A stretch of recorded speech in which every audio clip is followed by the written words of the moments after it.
അത് പറയുന്നതേ, ശ്രദ്ധയോടെ ഇങ്ങനെ കേട്ടിരിക്കാൻ വേണ്ടി ഒരാൾ ചെലവഴിക്കുന്ന സമയം നമുക്ക് അഭയം തരുന്ന സമയമാണ്.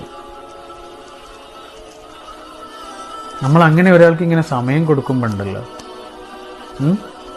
അത്രയും നേരത്തെ നമ്മുടെ ശ്വാസം അവർക്ക് കൊടുക്കുന്നത് പോലെയാകും. അവർക്ക് അങ്ങനെ അനുഭവപ്പെടാം. അങ്ങനെ ഒരു ടൈം നമ്മൾ കൊടുത്തിട്ടില്ലെങ്കിലോ നമ്മുടെ പ്രിയപ്പെട്ടവർക്ക് അവരനുഭവിക്കുന്ന ഒരു ശ്വാസം തിങ്ങലുണ്ട്, ഒരു സഫോക്കേഷൻ ഉണ്ട്.